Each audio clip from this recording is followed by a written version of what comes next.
നേരത്ത് എന്താ എല്ലാരും ഇരുട്ടത്തിരിക്കണേ? തുളസിത്തറയിൽ തിരിയും വെച്ചിട്ടില്ല.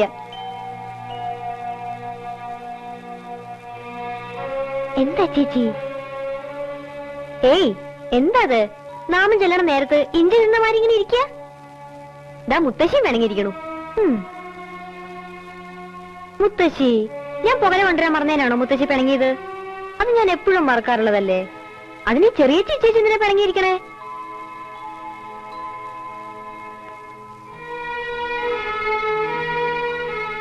എന്താ ചെറിയേച്ചി, എന്താ ഉണ്ടായേ? എന്തുണ്ടായിട്ടുണ്ട് പറയൂ. പറയാൻ എനിക്ക് യോഗ്യത ഉണ്ടോന്ന് അറിയില്ല. എന്നാലും നിന്നെക്കാളും മൂത്തതല്ലേ ചെറിയേച്ചി. ഞങ്ങളെക്കാളൊക്കെ തന്റെ ഇടവും കാര്യപ്രാപ്തി നിനക്കുണ്ട്. നമ്മളെ നിയന്ത്രിക്കാൻ നമ്മളല്ലേ ഉള്ളൂ. മുത്തശ്ശിനെ എത്ര കാലം വെച്ചിട്ടാ ചെറിയേച്ചി? അന്ന് ചെറിയേച്ചിക്ക് ഒരബദ്ധം പറ്റി. അന്ന് പക്ഷെ അച്ഛനുണ്ടായിരുന്നു. ഇപ്പൊ നമുക്ക് ആരുള്ളത്? നമ്മൾ പെൺകുട്ടികളാണ്. കുറ്റം പറയാനേ ആളുകളുണ്ടാവുള്ളൂ. ഇഷ്ടമൊക്കെ പ്രായത്തിലുണ്ടാവും. എന്നാലും ചെറിയേച്ചിക്ക് പറ്റ പോലെ ആവരുത്.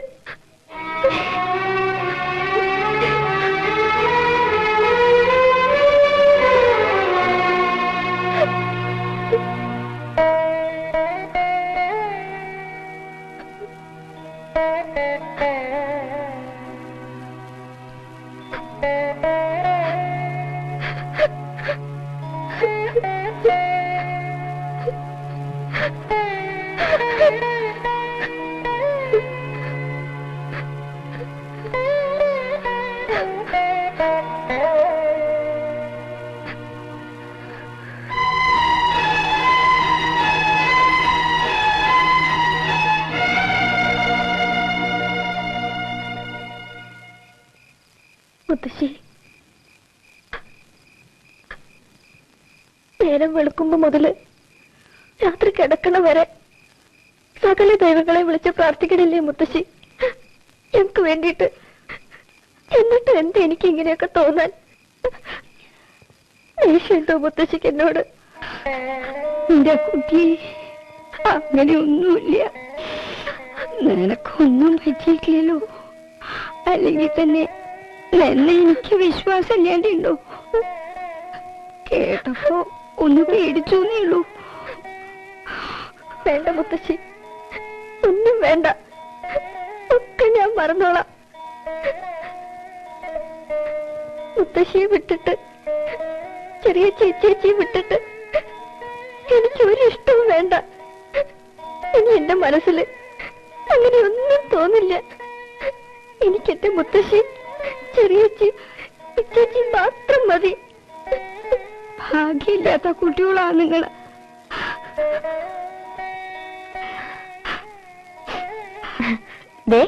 എനിക്ക് വിശക്കുണ്ട് കേട്ടോ. മുത്തശ്ശി എണീക്കൂ.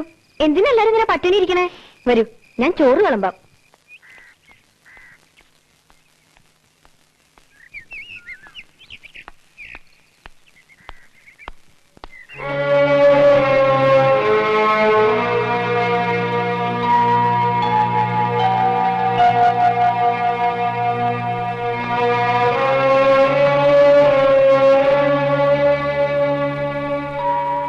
വലിയ ഗൗരവത്തിലാണല്ലോ കക്ഷി.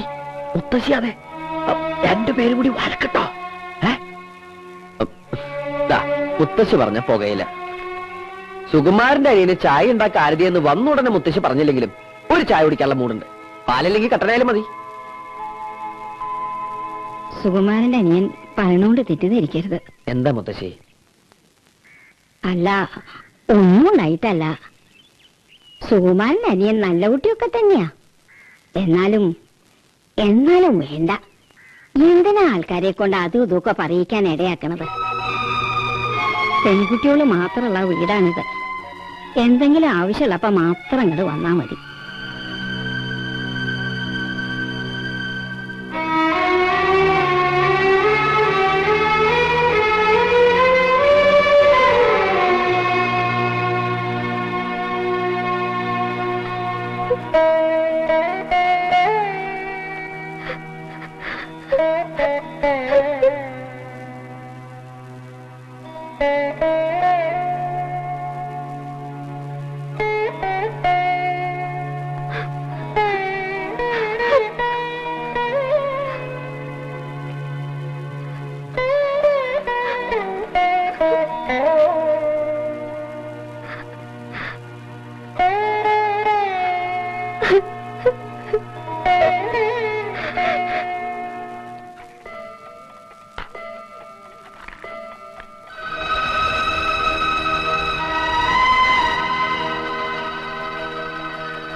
ഈ നാട്ടിൽ നിന്ന് തന്നെ പോണമെന്നാണെങ്കിൽ പറയാം, ഞാൻ പോവാം. ഇനി ഒരിക്കലും തമ്മിൽ കാണരുതെന്നാണെങ്കിലും പറയാം, അതും ആവാം. പക്ഷേ കൺമുമ്പിൽ ഒഴിഞ്ഞു മാറില്ല. വയ്യ. ഇഷ്ടപ്പെടരുതെന്ന് പറയാനുള്ള അവകാശം ഉണ്ടായിരുന്നു ആദ്യം, അന്നത് പറഞ്ഞില്ലല്ലോ. ഇനിയിപ്പോ മനസ്സിൽ നിന്ന് പറിച്ചറിയാൻ കഴിയില്ല. എനിക്ക് മാത്രമല്ല, തനിക്കും. എത്ര ഒഴിഞ്ഞു മാറിയാലും എത്ര പിണങ്ങി നടന്നാലും ആ മനസ്സിന് പോകില്ല ഞാൻ. ഉത്തരവാദിത്തങ്ങള് സ്വയം ഏറ്റെടുത്തതാണ് ഞാൻ. അച്ഛൻ മരിക്കുമ്പോ പ്രീ ഡിഗ്രി പരീക്ഷ ക്ലാസ് കിട്ടുന്ന ഉറപ്പുണ്ടായിരുന്നു, എന്നിട്ടും എഴുതിയില്ല. അച്ഛൻ ഒന്നും ബാക്കി വെച്ചില്ല. മക്കൾക്ക് തന്ന സ്നേഹവും കുറെ കടങ്ങളും അല്ലാതെ. ഇച്ചേച്ചിയും ചെറിയച്ചയും പാവങ്ങളാ. അവരെ സങ്കടപ്പെടുത്തിയിട്ട് എനിക്ക് മാത്രം ഒരു സന്തോഷം വേണ്ട. എന്നെങ്കിലും അവർക്ക് അവരുടേതായ ഒരു ജീവിതം ഉണ്ടാവണ വരെ അവർക്ക് വേണ്ടി എനിക്ക് ജീവിക്കണം. അതിനു വേണ്ടി ഉപേക്ഷിക്കാൻ എനിക്ക് ഈ സ്നേഹമുള്ളൂ. തന്റെ സന്തോഷം മാത്രമല്ല, സങ്കടം പങ്കുവെക്കാനാ ഞാൻ സ്നേഹിച്ചത്. കേസ് തോറ്റാൽ ഇറങ്ങി കൊടുക്കേണ്ടി വരുവായിരുന്നു. പൈസ മുത്തശ്ശിനെയും കൊണ്ട് എങ്ങോട്ട് പോകും നിങ്ങൾ? അറിയില്ല. ഒരു പക്ഷെ ഒരു ദിവസം രാവിലെ പത്രത്തിലൊരു വാർത്ത, ഒരു മാഷ്ട മക്കള്. വേണ്ട, കൂടുതൽ പറയണ്ട. അനുവാദം തന്നില്ലെങ്കിലും അവകാശം പിടിച്ചു വാങ്ങി. ഇനി തീരുമാനങ്ങൾ ഞാനെടുക്കും. ആരുമില്ല എന്നുള്ള തോന്നലുണ്ടാവരുത് ഇനി. മുത്തശ്ശി ആരോഗ്യത്തോടെ ജീവിച്ചിരിക്കുമ്പോ തന്നെ ആ വീട്ടിൽ നിന്ന് ഇറങ്ങി കൊടുക്കേണ്ടി വരുന്നതിന് മുന്നേ ഇച്ചേച്ചനും ചെറിയച്ചനും കല്യാണം താൻ നടത്തും. തന്റെ കൂടെ നിന്ന് ഞാൻ നടത്തും. പിന്നെ ഒരു കൊച്ചു പന്തലില് ഒരു കൊച്ചു കല്യാണം. നമ്മളെ ഒന്നേന്ന് വിളിച്ചോടല്ല നമ്മള്.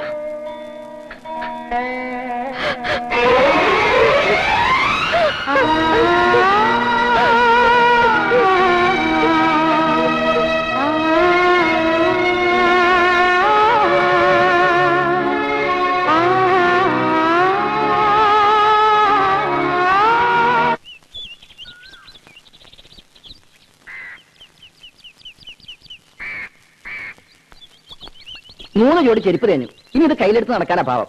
പോയ കാര്യം എന്തായാലും രാമൂട്ടി? ഇന്നിപ്പോ തിരുവില്ലാമല, ഇന്നലെ പ്ലാപ്പറ്റ, മിനിഞ്ഞാന്ന് മാറഞ്ചേരി. പീടികയിലൊന്ന് നിർത്തിയിട്ട് പോവാൻ ഒരാളെ കിട്ടാണ്ടായി. അതാ ഇപ്പൊ ഏറ്റവും വലിയ പ്രശ്നം. രാവിലെ പീടിക തുറന്ന കൃത്യമായിട്ട് ബ്രോക്കർ ശങ്കരൻകുട്ടി ഹാജര്. നേരെ വിടുക മണ്ണാർക്കാട്ടേക്ക്. അവിടെ ഒരു ചെക്കനുണ്ട്, നോക്ക പോയി. ചെന്നപ്പ ചെക്കന്റെ കുട്ടിയുടെ ചോറൂണ്, പിന്നെ സദ്യ കൊണ്ട് പോന്നു. ആ ബ്രോക്കറുടെ മുടിഞ്ഞ പഴയ ഡേരി ഒന്ന് മാറ്റാൻ പറഞ്ഞ മാറ്റമില്ല. താൻ കാര്യം പറയാ രാമൂട്ടി. ആ പറയാ ഏടത്തിയേ, ഇത്തിരി തണുത്ത വെള്ളം വേണേ. ദേഹക്കൊന്ന് തണുക്കട്ടെ. നാട്ടുകാരിപ്പൊ എന്റെ ഒരു പേര് വിളിക്കാൻ തുടങ്ങിയിട്ടുണ്ട്. കേൾക്കണോ നിനക്ക്? Broker tailor. കേൾക്കാൻ നല്ല സുഖമുള്ള പേരല്ലേ? ഈ എലിസബത്ത് ടൈലർ എന്നൊക്കെ പറഞ്ഞ പോലെ.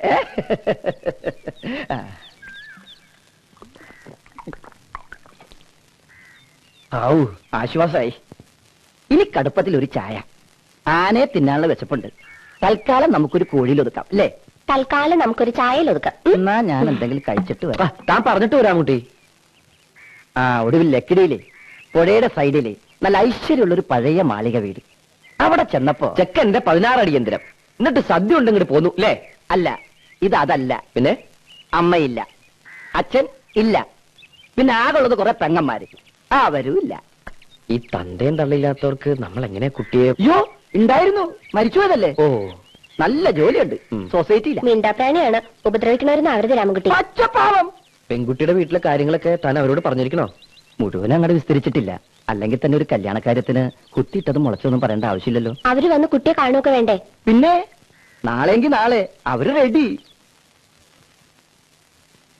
ഇച്ചേച്ചി അങ്ങനെ പറയരുത്, നല്ല ഇച്ചേച്ചിയല്ലേ. ഞങ്ങൾ എത്ര ആശിക്കണതാ ഇച്ചേച്ചിയുടെ കല്യാണം നടക്കാൻ. മുത്തശ്ശി എപ്പോഴും അത് തന്നെയല്ലേ പ്രാർത്ഥിക്കണത്.